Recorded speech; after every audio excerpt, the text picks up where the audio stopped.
স্ত্রীকে চিনবে না, স্ত্রী স্বামীকে দেখে পালিয়ে যাবে, বন্ধু বন্ধুরে চিনবে না, পীর সাহেব মুরিদরে চিনবে না, মুরিদ পীর সাহেবরে চিনবে না, দলের কর্মী তার নেতারে চিনবে না, নেতা তার কর্মীরে চিনবে না, বন্ধু বন্ধুরে দেখে পালাবে। এই কঠিন মুহূর্তে সূর্যটা মাথার কাছে চলে আসবে, জমিনটা তামার জমিন হবে, আজকের জমিনের মতো নয়।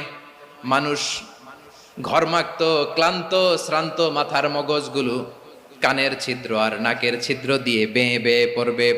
বিশ্বনবী ফরমান, ময়দানে 7 শ্রেণীর ব্যক্তিকে রব্বুল আলামিন তার আরশের নিচে ছায়া দিবেন। তার মধ্যে প্রথম শ্রেণীর ব্যক্তি হলো ইমামুন আদিল। ইমামুন আদিল, ন্যায়পরায়ণ শাসক,